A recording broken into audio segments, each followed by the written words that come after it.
Hello friends, आप सभी का स्वागत है पंचायती राज व्यवस्था के टेस्ट सीरीज में। तो चलिए शुरू करते हैं। क्वेश्चन नंबर 1 है, संक्षिप्त नाम, विस्तार और प्रारंभ छत्तीसगढ़ पंचायती राज अधिनियम 1993 के किस धारा के तहत वर्णित है? ऑप्शन ए धारा 1 के तहत, ऑप्शन बी धारा 2 के तहत, ऑप्शन सी धारा 3 के तहत और ऑप्शन डी धारा 4 के तहत। इस क्वेश्चन का आंसर है ऑप्शन ए धारा 1 के तहत। क्वेश्चन नंबर 2 है, छत्तीसगढ़ पंचायती राज अधिनियम 1993 के तहत परिभाषाओं का उल्लेख किस धारा में है? ऑप्शन ए धारा 1 में, ऑप्शन बी धारा 2 में, ऑप्शन सी धारा 3 में और ऑप्शन डी धारा 4 में। इस क्वेश्चन का आंसर है ऑप्शन बी धारा 2 में। क्वेश्चन नंबर 3 है, ग्राम के संबंध में अधिसूचना किस धारा में वर्णित है? ऑप्शन ए धारा 1 में, ऑप्शन बी धारा 2 में, ऑप्शन सी धारा 3 में और ऑप्शन डी धारा 4 में। इस क्वेश्चन का आंसर है ऑप्शन सी धारा 3 में। क्वेश्चन नंबर 4 है, ग्राम सभा की मतदाता सूची का वर्णन किस धारा में है? ऑप्शन ए धारा 1 में, ऑप्शन बी धारा 2 में, ऑप्शन सी धारा 3 में और ऑप्शन डी धारा 4 में। इस क्वेश्चन का आंसर है ऑप्शन डी धारा 4 में।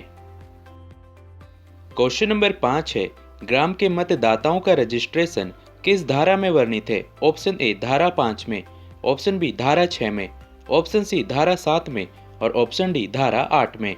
इस क्वेश्चन का आंसर है ऑप्शन ए धारा 5 में। क्वेश्चन नंबर 6 है, ग्राम सभा के सम्मेलन का वर्णन किस धारा के तहत किया गया है? ऑप्शन ए धारा 5 में, ऑप्शन बी धारा 6 में, ऑप्शन सी धारा 7 में और ऑप्शन डी धारा 8 में। इस क्वेश्चन का आंसर है ऑप्शन बी धारा 6 में। आपके जानकारी के लिए बता दें कि सभी ग्राम सभा में सम्मेलन होता है, सम्मेलन नहीं। क्वेश्चन नंबर 7 है, ग्राम सभा की शक्ति और कार्य तथा उनका वार्षिक सम्मेलन किस धारा के तहत वर्णित है? ऑप्शन ए धारा 5 में, ऑप्शन बी धारा 6 में, ऑप्शन सी धारा 7 में और ऑप्शन डी धारा 8 में। इस क्वेश्चन का आंसर है ऑप्शन सी धारा 7 में। क्वेश्चन नंबर 8 है, पंचायतों का गठन किस धारा में उल्लेखित है? ऑप्शन ए धारा 5 में, ऑप्शन बी धारा 6 में, ऑप्शन सी धारा 7 में और ऑप्शन डी धारा 8 में। इस क्वेश्चन का आंसर है ऑप्शन डी धारा 8 में। क्वेश्चन नंबर 9 है, पंचायतों की अवधि का उल्लेख किस धारा के तहत किया गया है? ऑप्शन ए धारा 9 में, ऑप्शन बी धारा 10 में, ऑप्शन सी धारा 11 में और ऑप्शन डी धारा 12 में। इस क्वेश्चन का आंसर है ऑप्शन ए धारा 9 में। क्वेश्चन नंबर 10 है, ग्राम सभा, जनपद और जिला पंचायतों की स्थापना का उल्लेख किस धारा के तहत किया जाता है? ऑप्शन ए धारा 9 में, ऑप्शन बी धारा 10 में, ऑप्शन सी धारा 11 में, ऑप्शन डी धारा 12 में। इस क्वेश्चन का आंसर है ऑप्शन बी धारा 10 में। क्वेश्चन नंबर 11 है, पंचायतों का निगमन का उल्लेख किस धारा के तहत किया गया है? ऑप्शन ए धारा 9 में, ऑप्शन बी धारा 10 में, ऑप्शन सी धारा 11 में और ऑप्शन डी धारा 12 में। इस क्वेश्चन का आंसर है ऑप्शन सी धारा 11 में। क्वेश्चन नंबर 12 है, ग्राम पंचायतों के वार्डों के विभाजन का उल्लेख किस धारा के तहत किया गया है? ऑप्शन ए धारा 9 में, ऑप्शन बी धारा 10 में, ऑप्शन सी धारा 11 में और ऑप्शन डी धारा 12 में। इस क्वेश्चन का आंसर है ऑप्शन डी धारा 12 में। क्वेश्चन नंबर 13 है, ग्राम पंचायतों का गठन किस धारा के तहत किया गया है? ऑप्शन ए धारा 13 में, ऑप्शन बी धारा 14 में, ऑप्शन सी धारा 15 में और ऑप्शन डी धारा 16 में। इस क्वेश्चन का आंसर है ऑप्शन ए धारा 13 में। क्वेश्चन नंबर 14 है, मत देने तथा अभ्यर्थी होने के लिए अर्हता का वर्णन किस धारा के तहत किया गया है? ऑप्शन ए धारा 13 में, ऑप्शन बी धारा 14 में, ऑप्शन सी धारा 15 में और ऑप्शन डी धारा 16 में। इस क्वेश्चन का आंसर है ऑप्शन बी धारा 14 में। क्वेश्चन नंबर 15 है, एक साथ सदस्यता का प्रतिरोध किस धारा के तहत निर्धारित है? ऑप्शन ए धारा 13 में, ऑप्शन बी धारा 14 में, ऑप्शन सी धारा 15 में और ऑप्शन डी धारा 16 में। इस क्वेश्चन का आंसर है ऑप्शन सी धारा 15 में। क्वेश्चन नंबर 16 है, सरपंच और उप सरपंच का निर्वाचन किस धारा के तहत वर्णित है? ऑप्शन ए धारा 17 में, ऑप्शन बी धारा 18 में, ऑप्शन सी धारा 19 में और ऑप्शन डी धारा 20 में। इस क्वेश्चन का आंसर है ऑप्शन ए धारा 17 में।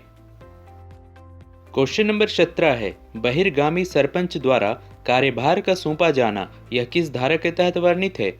ऑप्शन ए धारा 17 में, ऑप्शन बी धारा 18 में, ऑप्शन सी धारा 19 में और ऑप्शन डी धारा 20 में। इस क्वेश्चन का आंसर है ऑप्शन बी धारा 18 में। क्वेश्चन नंबर 18 है, निर्वाचन की अधिसूचना का उल्लेख किस धारा के तहत वर्णित है? ऑप्शन ए धारा 17 में, ऑप्शन बी धारा 18 में, ऑप्शन सी धारा 19 में और ऑप्शन डी धारा 20 में। इस क्वेश्चन का आंसर है ऑप्शन सी धारा 19 में। क्वेश्चन नंबर 19 है, प्रथम उल्लेख और पदावधि का वर्णन किस धारा के तहत वर्णित है? ऑप्शन ए धारा 17 में, ऑप्शन बी धारा 18 में, ऑप्शन सी धारा 19 में और ऑप्शन डी धारा 20 में। इस क्वेश्चन का आंसर है ऑप्शन डी धारा 20 में।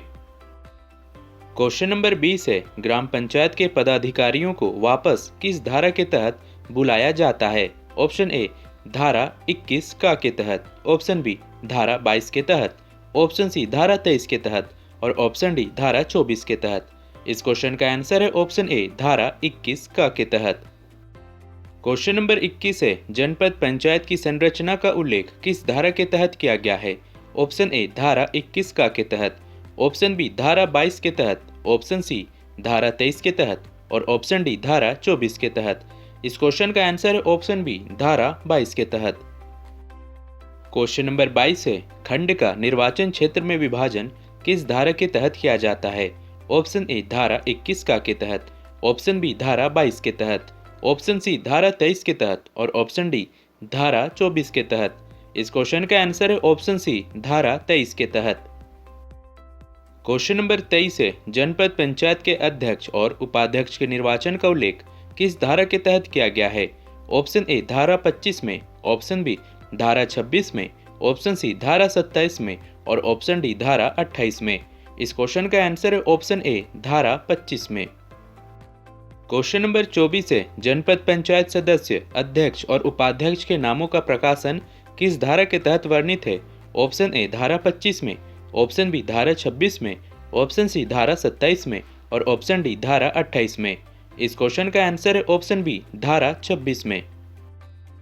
क्वेश्चन नंबर 25 है, जनपद पंचायत के पदाधिकारियों का प्रथम सम्मेलन और पदावधि का उल्लेख किस धारा के तहत वर्णित है? ऑप्शन ए धारा 25 में, ऑप्शन बी धारा 26 में, ऑप्शन सी धारा 27 में और ऑप्शन डी धारा 28 में।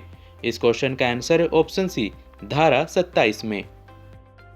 क्वेश्चन नंबर 26 है, जनपद पंचायत के अध्यक्ष और उपाध्यक्ष के विरुद्ध अविश्वास प्रस्ताव का उल्लेख किस धारा के तहत वर्णित है?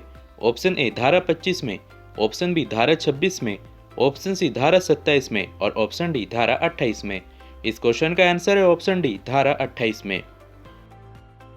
क्वेश्चन नंबर 27 है, छत्तीसगढ़ पंचायती राज अधिनियम 1993 के तहत कुल कितने धाराएं हैं? Option A 140, option B 142, option C 132 और ऑप्शन डी 141। इस क्वेश्चन का आंसर है ऑप्शन सी 132। क्वेश्चन नंबर 28 है, छत्तीसगढ़ पंचायती राज अधिनियम 1993 के तहत कितने अध्याय हैं? ऑप्शन ए 15 अध्याय, ऑप्शन बी 17 अध्याय, ऑप्शन सी 18 अध्याय और ऑप्शन डी 19 अध्याय। इस क्वेश्चन का आंसर है ऑप्शन ए 15 अध्याय हैं।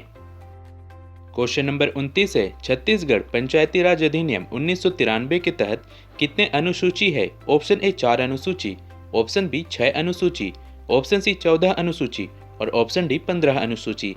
इस क्वेश्चन का आंसर है ऑप्शन ए 4 अनुसूची हैं। वहीं आज का अंतिम क्वेश्चन है, अनुसूचित क्षेत्रों में पंचायतों के विशिष्ट उपबंध का वर्णन किस धारा के तहत किया गया है? ऑप्शन ए धारा 129 का से धारा 129 ड़ा तक, ऑप्शन बी धारा 129 का से धारा 129 चा तक, ऑप्शन सी धारा 129 का से धारा 129 घा तक और ऑप्शन डी धारा 129 का से धारा 129 ना तक। इस क्वेश्चन का आंसर है ऑप्शन बी धारा 129 का से धारा 129 चा तक।